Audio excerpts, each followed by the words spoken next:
Now we're going for the simple, non-tool necessary grinding. There are a number of people who will lap their glass on another piece of flat glass. When you do that, we're using silicon carbide, regular 1/4 inch float glass from a glass store. As you use it, your glass and this glass will both grind at about the same rate. This will grind slower if you're using a lead glass, which is softer. But basically, we're going to grind two different surfaces.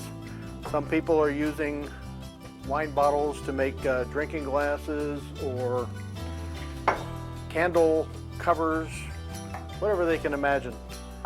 Obviously, we have a video of grinding and polishing on a lapping wheel, but if you just have a few to do, or you have more time than cents or dollars, you can lap grind on this.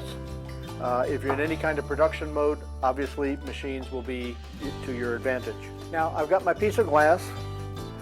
I'm going to put a couple pieces of foam rubber down just to keep it from sliding while you're doing your grinding, and also to protect the other side, because you may want to use one side for a coarse grit and the other side for a fine grit. Flat glass has two sides, you might as well take advantage of both sides. So I'm going to start with a 120 grit that we sell. We double bag it. And for ease and convenience of dispersing it, I'm going to use one of our disposable plastic cups.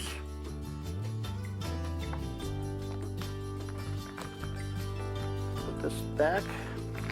This way if I drop it, I'm not losing everything. So, I will need a little bit of water. This is water, not wine. Like I said, this is 120 grit.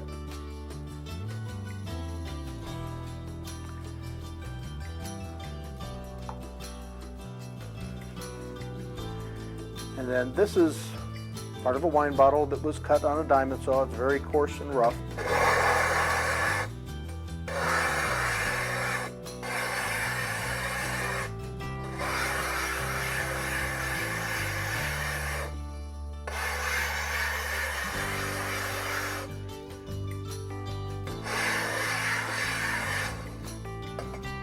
Every once in a while, I'm stopping to grab a little bit of grit to go inside the bottle.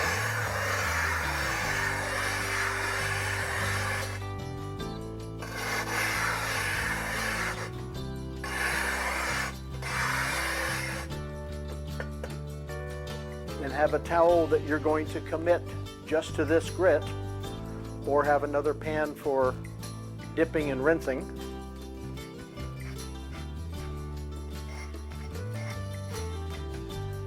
Now that surface is more flat, but there are still chips, so I would have to keep going quite a while if I needed to get all of these chips out. This is a puck of glass, slightly concave on the surface.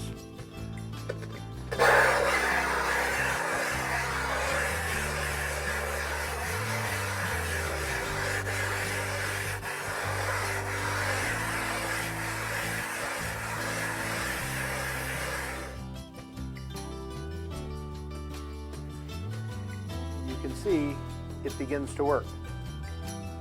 On a diamond wheel, this would be far faster, but it can be done this way. Two options: if I'm going to be grinding on the other side of the glass with a finer grit, this needs to be cleaned up. Ideally, if you have more than one piece of glass, which I do, I could dedicate this to one grit and just leave it, let it dry. Tomorrow when I come back to grind the next piece, add a little more water, a little more grit if I need it, because there is still grit there and you don't want to waste it. I'm going to demonstrate a finer grit so you can see the difference in the finish.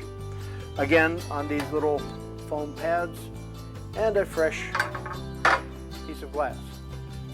I'm going to use a little less water and a finer grit, and I will grind the same pieces and I will show you the surfaces before and after so you can see the difference in the finish. Because I'm using a much finer grit, a greater possibility of the dust to be airborne. So again, I'm going to do my best to protect my lungs and my eyes.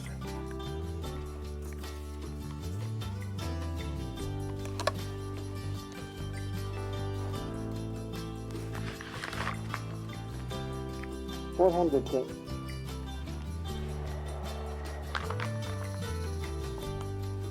Fresh cup.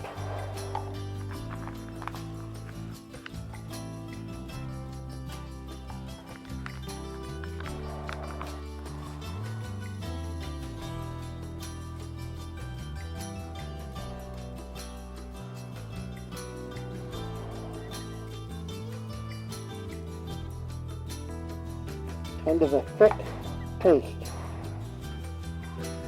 Now that I have my dusty material in the water, it's not getting airborne. I don't need the respirator and the eyeglasses. This is the finish from the previous 120 grit.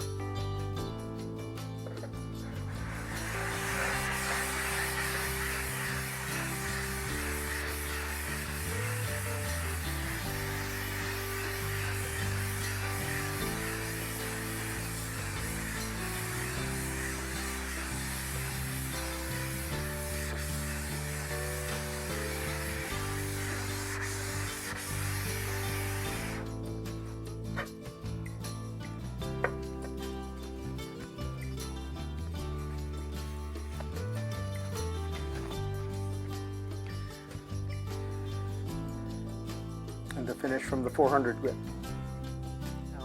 Some studios that are blowing glass, making vases or drinking glasses or whatever, and you're torching your punny mark, you don't have a reason to grind the bottom of every piece.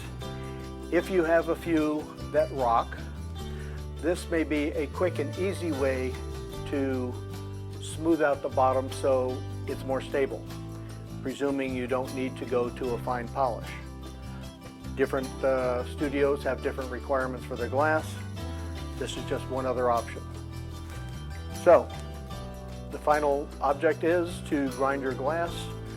Over time, this glass will be ground away also and slowly will become unflat and dished. So if a flat surface is critical to you, this on a new piece of glass is good. After you've done this for a long time, it will no longer be perfectly level.